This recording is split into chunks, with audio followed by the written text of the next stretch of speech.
Welcome to Small Biz Life, episode 38. Is the business card dead?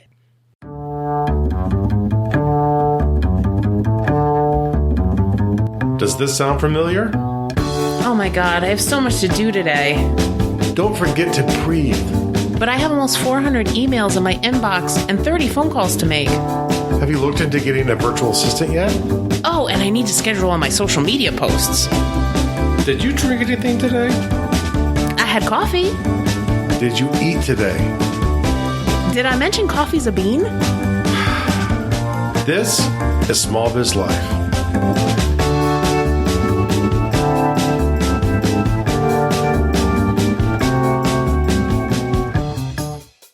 Hello, Small Biz Lifers. This is Kristen Ingram. And this is Jeffrey W. Ingram. And welcome to another episode of Small Biz Life. If you're new to the show, Jeff and I are husband and wife small business owners who are helping you through this journey of being a small business owner, because we realize that this is not a 9 to 5. This is not a Monday through Friday. This is really a lifestyle. And there's no real board of directors to sort of help guide you along the path to make better choices. It's you unless you reach out for help. Exactly. So we are trying to help bring some of that community to you, bring some of those answers for you. And if you're looking for more community, check out our Facebook group, which is growing. Yes. Yeah, yes. I'm so thrilled. We've had a ton of new members in the last couple weeks. You can find that at Small Biz Life Community on Facebook, or you can go to facebook.com/groups/Small Biz Life. So come check that out and join the conversation. Yeah. No, and I want to thank the community. It was nice the few times we could check in via internet on vacation to see how active the group was and going along without us sitting there begging for actual people to answer questions or help each other. Yeah, no, they were awesome while we were gone. So we just got back from a 9-day vacation. And it's kind of funny because the reason that we decided to talk about business cards was because of this vacation. If I remember correctly, you had forgotten yours and I was having to give my card out to people. Yeah, no, it was the opposite. Oh, it was the opposite. Yeah, I had mine. So it's kind of funny because a couple of the groups that I'm in on Facebook, people have been talking about business cards and whether or not the business card is dead. And I will tell you from my experience on vacation, the business card is not dead. Yeah, and I think it's a huge mistake that especially online entrepreneurs are probably more likely to make because so much of their business is through the internet that if it's not through the internet, they don't really want to worry or think about it. But it's a very low cost tool per lead. I mean, it's a way to generate leads and it's very inexpensive per card and you can hand them out right when you're talking to people. Yeah, exactly. So, a lot of times, we're thinking in terms of conversion with Facebook ads or conversion with Google ads or, spending $500, $1,000 on local ads. And then we forget about the business card. Yeah. And I got business cards for the podcast right before I went to the Launch Out conference in Atlanta. And I had them rushed because I only had like a couple days before I was leaving. They were like $60. Yeah. I mean, it's one of those things where I don't think you go out and order a few thousand, depending on what you do for a living. But I do believe that it's always good to have them with you because there were people asking us for our contact information and we wanted to give it to them. And when you're on the type of vacation we're on, the internet is not readily accessible to people. They can't actually go in and add you right there. So you want to make it as easy as possible for people to get in contact with you if that's what you want. Yeah. So, I mean, our podcast came up a number of times while we were on the cruise. People wanted your contact information, but, you're on a cruise, so people aren't connected to the internet. Yeah. So we gave out a bunch of cards. And I mean, it was even funny, like, we struck up conversations with like Uber drivers and other, other people. And it was just so easy to be like, here's our card, check out our podcast. Versus people would go, okay, so what's the name of your podcast again? Oh, well, here's my card. Yeah. Now you don't have to think about it. And making it easy for people is part of your job. If you want to interact with them, it's part of your job is to make it easier for them to do that. Yeah, absolutely. So we kind of want to talk about what you should have on your card and maybe some things that you need to do on the edges of your business before you put your cards together. Okay. Well, where are we going to start? Well, let's start. Most people, they jump into the design of the card and you really need to think about who your ideal lead is, right? That you're going to give this card to. Yeah.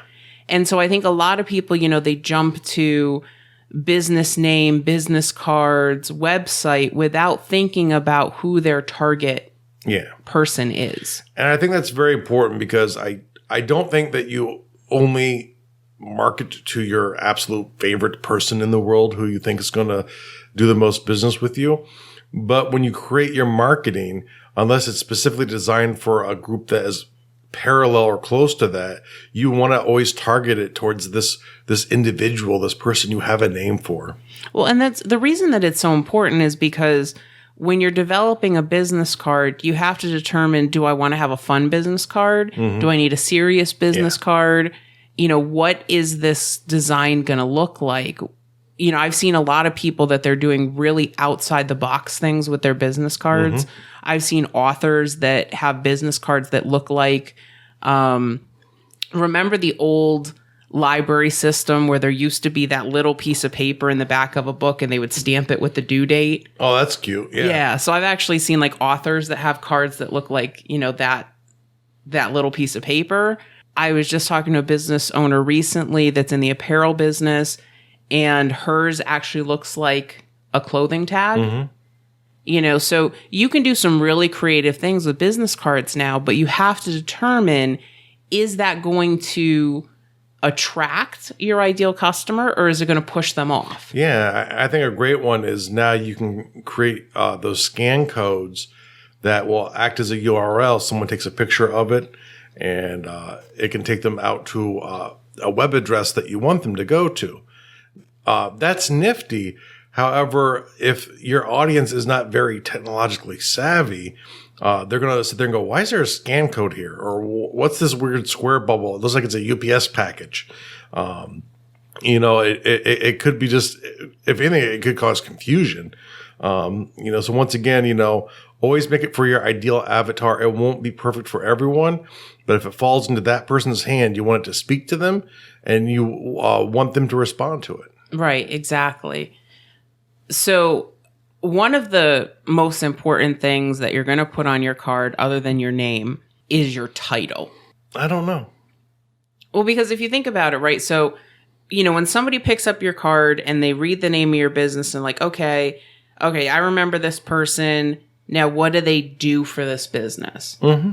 And, some people like to put kind of fun, categories, a fun title on there. No, they don't. Yeah, it's like I know your Facebook has like a fun, goofy title. Yes. But that's because, you work with world builders and fantasy writers and, so that's something that's applicable for your audience. Even the latest set of business cards that I did for Small Biz Life. A little snarky. Mine says small business builder and tax rock star. Because I want to attract fun clients. Yeah. And if that puts you off as not being serious enough, we might not be a good fit working together. Well, I think the thing that works with that is, it not only says what you do, but it also gives a clue that you are a bit snarky. Just a little bit. Just a little bit. Yeah, a bit of snarky. But I think that works out really well for me. And it was funny because, when I was giving those cards out, people laughed and they were like, oh, that's cool. I like that. Yeah. And you're like, yes, I want to work with you. Where if somebody was like, oh, you're a CPA and you think you're a tax rock star and da-da-da-da-da, you're not the kind of person I want to work with. Yeah. So. And it's not to say that there aren't clients that you don't necessarily want to work with that you don't take on. A lot of that is a choice with where your business is at or whatever. However, you'd rather attract the one that you'd rather work with. Right. And I want people to understand right off the bat that I'm not your typical CPA. Yes. That I'm going to go, I'm not just a form filler. I'm going to help you build your business. I'm going to help you with your tax issues, no matter what they are. Yeah. And so I think for me, that just kind of better describes what I do. I could have said, sole proprietor. I could have said certified public accountant, but that doesn't really describe what I do. I'm a business builder. Now, I would say, unless you have a pretty big, unique brand, where you are your brand and you're pretty big, you need a title. However, if you're really big in your space, you probably don't, as part of your brand, need one.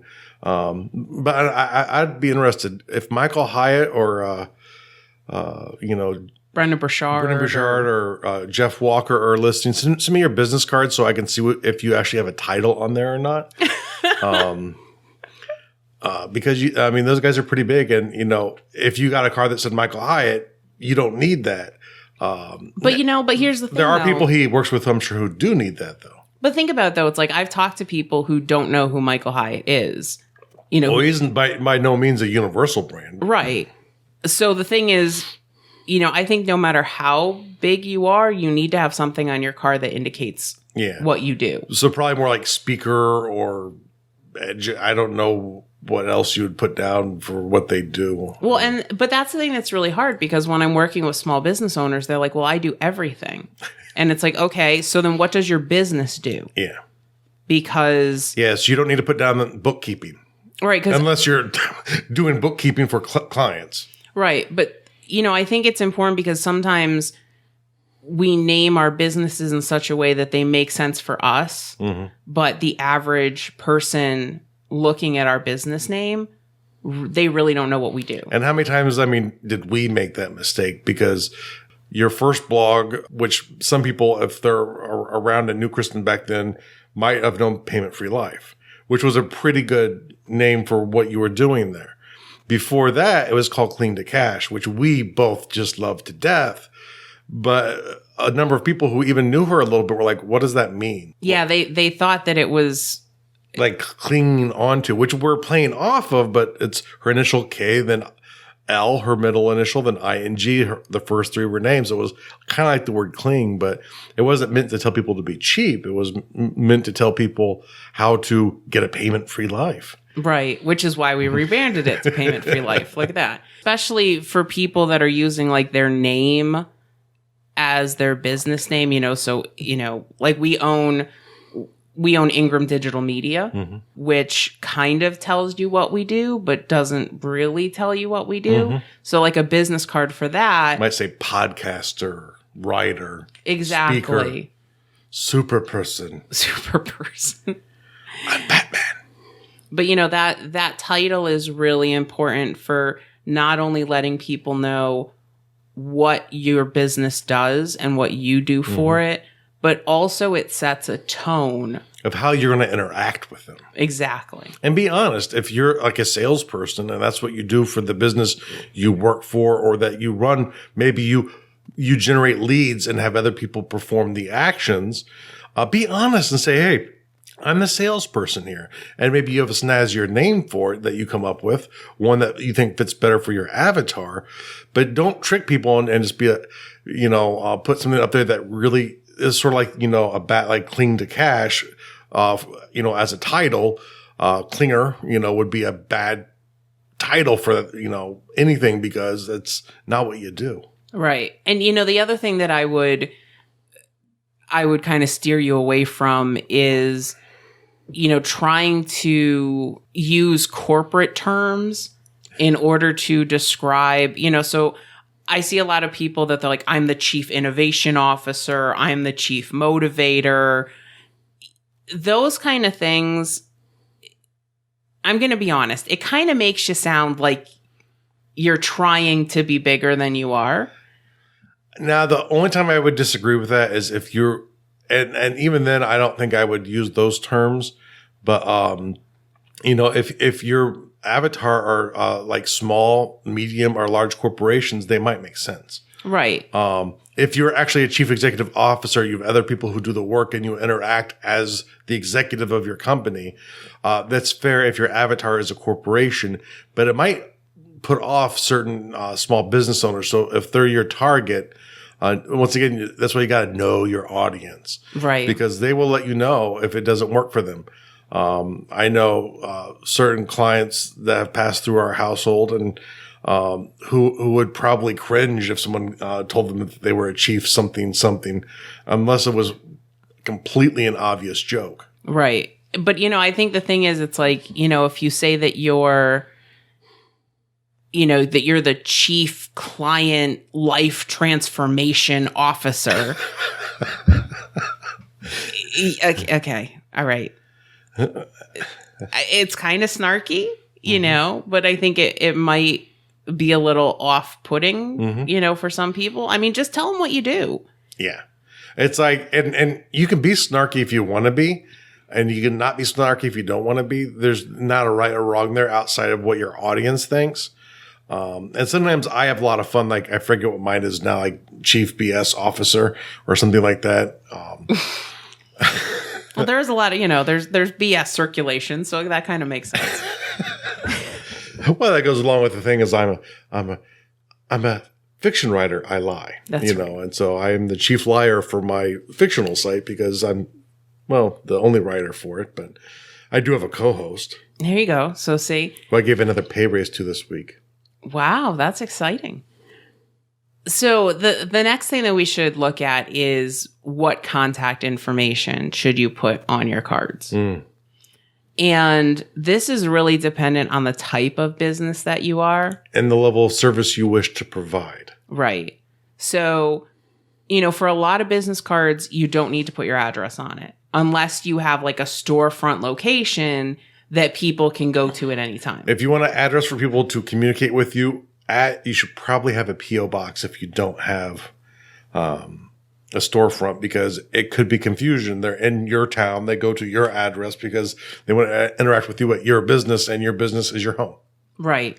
So, but it is, especially if you're locally focused, you're going to want to have something on your card that says where you are. Yeah. Because that will allow people to connect with you and say, oh, this is a local business. Mm-hmm. I want to engage with them. Yeah. It's like, it was kind of funny. I was in my local towns group on Facebook this week, and we have a Moe's coming to town, and I'm so excited because I love Moe's. And a couple of people were complaining because, it's another national company coming into town. And I was like, guys, Moe's are franchises, which means that it is a local business owner coming into town, employing local people. And there really aren't a lot of national chains in town outside of drugstores, really. Yeah. I guess Dunkin' Donuts still technically is, but I mean... But even that, a lot of those are franchises. Yep. I mean, but you figure the Stop and Shop is regional. So, I mean, there really aren't a lot of big national chains. There's a couple crappy restaurants and stuff like that, but whatever. But I think people are kind of, there's this whole like support local movement. And so I think when you're going out there and you're networking and people see like, oh, wow, you are a local business, then that helps people connect with you and want to work with you. And people don't often think about the franchise owner as someone around them. They always think of the company. I remember back when it was popular to ban, like I'm not using ExxonMobil or whatever the gas station of evilness was that week, people would try and put boycotts up, not realizing that it did not hurt the bigger company at all. The guy who owned the store might be hurt if it was sustained long enough. I think some sort of indication of where you're located. Jeff gave a really good suggestion of having a P.O. box. Yeah. That works really well. You can even do, if you want like an address, you can go to a local UPS store if there's one in your town, and you can use that as your address. If you rent co-working space, a lot of times they'll let you use that as your address. So you've got some different options. Yeah. If you want to make it clear that you don't really have a place of business for people to drop in on, then the P.O. box is a really good suggestion. Yeah, because it makes it obvious. Right. you must have a phone number on your business card. I don't care what type of business you have, whether you're a strictly online business, you need to have a phone number. You do not look authentic. You look like, at best, you are an authentic business that has no service. And maybe you don't deal with people over the phone directly. You don't directly do that, but you still need a phone number for them to get in contact with you. Right. Because especially if you're, if you're looking at partnerships with people, or you're looking to interview people for something like a podcast, or just, you want clients to interact with you. Some people are just more comfortable on the phone. Mm-hmm. So if this is something where you don't want to give out your home number or your cell phone number, which is understandable. Yeah, absolutely. Get a Google Voice line. Mm-hmm. You can forward them to your cell phone. If you go to a place that you don't want to receive those phone calls, you can temporarily turn off the forwarding. Or you can always leave it off, but you have to be very diligent to check the box to make sure that the voicemails are not full. Right. So, there are some really low-cost options. If you want a live phone line, we use Ooma for our business. It costs us about $4 a month, plus the cost of the hardware that you need for it, which I think that cost us, it was like $120. It's $120 one-time cost. Right. But so for basically all we pay are the taxes on the line. Mm-hmm. And we have like an actual phone number that rings to the, to the office, which is also the house. And it's got, it comes with this little box. I can see when there are messages because the light blinks like an answering machine. Unless the kitties walk over it. Unless the cats walk on it. Yep. But it allows me to have a local phone number and it will ring, because for my business, it's important for me to have a phone line. Mm-hmm. But I think when you don't put a phone number, I think that kind of closes you off to say, yes, I want your business, but I don't really want to talk to you. Yeah. And I think it's becoming more and more familiar to people especially if they're working with online entrepreneurs, to not have access to a phone number. And I know I do business with some vendors that don't have phone numbers, and it annoys the heck out of me. And if there's a better option, I will take it. Mm-hmm. But there's sometimes that you just want to pick up the phone, and ask a question or reach customer service. If I'm really frustrated, I want to talk to a human. If I'm in my straight frame of mind, I might use a chat or I might use an email. But I want the option in case it's really getting to me and I don't know what I'm doing, that I want someone to talk to. And it's funny because even our phone line, most of my clients either contact me via email or text message. Yeah. But having that phone line opens a line of communication. It shows that you want your clients to reach out to you that way, even if they don't. And it's quite legitimate, And I've done this with people who I've worked with in the past. I'm like, here it is. Here's my phone number. But usually the best way to get a hold of me is via email. Right. And that's what I tell people too. Yep. Because email, I can check that. And certain kinds of businesses that I think that's acceptable to most people, because unless you're, like you're doing like tech phone support, for people all over the country or locally, you don't need necessarily the phone attached to your hip. Right. And I think too, there are a lot of people that kind of have a phone phobia now because they've grown up with text messaging and email and they're just not used to talking on the phone. If that is the case, rather than sending an email or a text message, start making some phone calls. Get used to talking on the phone again. Because I know sometimes I go through days like that I'm like, oh my God, the phone is ringing. Because we've gotten so used to communicating other ways.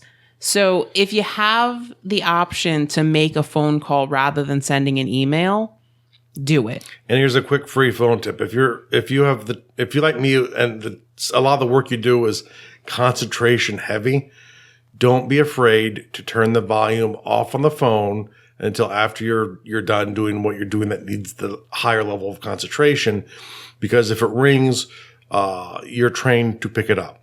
Yeah, at least if you're my age or older. I'm not so sure about the younger generation seems to ignore those completely and voice messages. But Most people will just react by picking up the phone and dealing with whatever that is, losing their train of thought and their place, and then ends up taking longer to get that done. Unless you're the type of business where there's a risk level to your clients if you don't pick up the phone when they call, don't be afraid to turn off the volume. Right. Yeah, absolutely. So I think the other thing that's really important to have on your business card is your website. Right. You want to make sure that your website is on there. Mm-hmm. If your website is a really long URL or it's a series of words, you might want to think about capitalizing each one of the words so that it breaks up that long string of text. Because if they can read it easily and see it's like Bob's Discount Warehouse for liquors, okay. But if they can read it as a sentence, but it's all compressed together as a word, capitalizing the first letter cues them where the words begin. It becomes very human readable. And even though it's longer, it can be even easier to remember if it's a phrase. Right. So like whenever I put out Small Biz Life, I always capitalize the S, the B, and the L, just so that it's just not, it doesn't just look like a string of letters. Yes. And if you're a programmer, this will be no problem for you. So, you know, one of the things that people want to do on their cards is they want to put like every single social media channel that they're on. I don't do that with our cards. What I like to do instead is I make sure that when they go to our website, that all of our social media channels are right up on top. Because but right in their face. Right. Because then they can connect with us that way, and it gets them to go to the website. The website, I think, is the most important because, one, it gives them a chance to sign up for your newsletter and follow you on social media. They'll go to the one that makes the most sense to them. Right. But I've seen cards where, like, you know, they're trying to list like Twitter, Skype. You know, Skype might be one to put on a card, especially if you use that in place of a phone, because you can't take normal phone calls via Skype. But beyond that, you know, I don't, not Twitter. And now, if what you're doing is a social media thing, like you have a YouTube channel, obviously. But that would be one of the few circumstances I would see that I would think that social media would be important to put on the card. Right. And so that's the thing is you can, you know, if you've got one main social media channel that you're trying to drive people to, that's fine. You know, then put that on, but don't put all 20 of your social media channels on there. Yeah, because if anything, you know, if you want one up there just to feel better, put your Facebook as the largest user base for people interacting with people that way. Yep.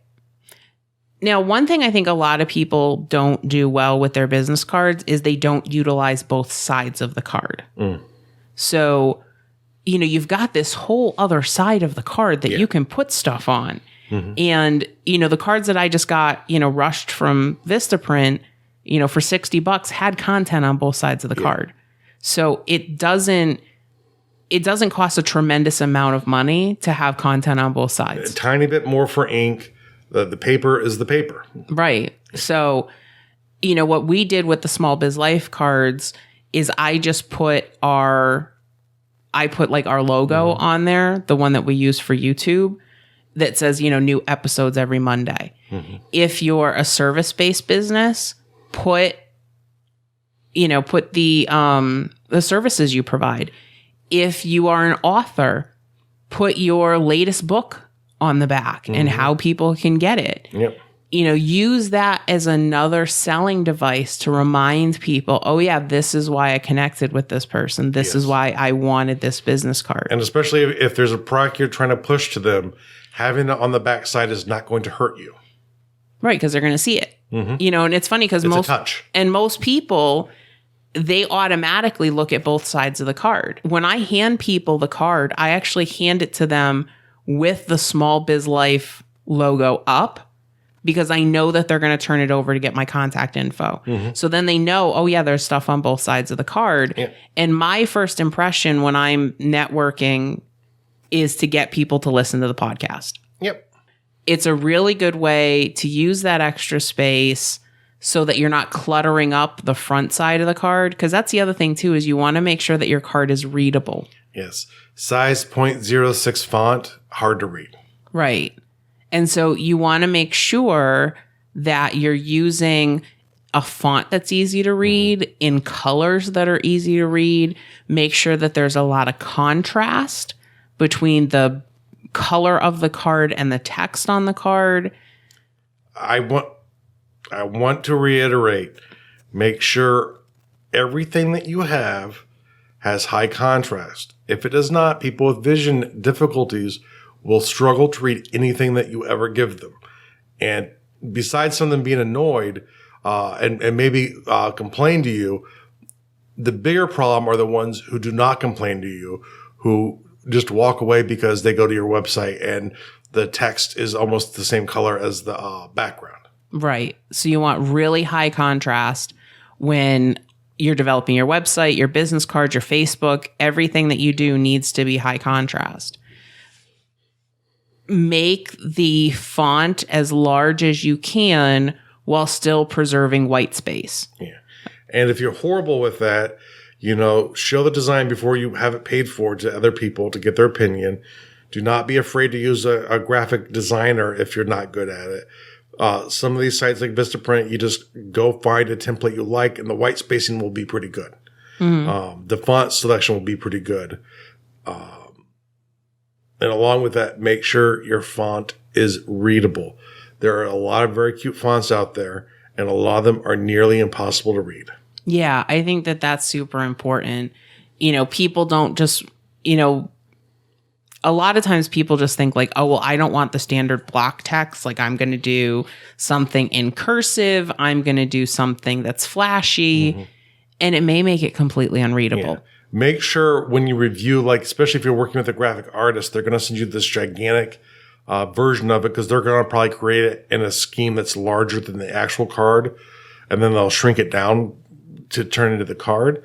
If you're looking at something, or maybe you're working in one of these template things and you have it really big because it's easier to see and move around, make sure to review it at its actual size, not at the size that that you're working with it or getting it given to you in. Right. Yeah. Because I've seen that happen before where people will put together a design and it looks great when it's big.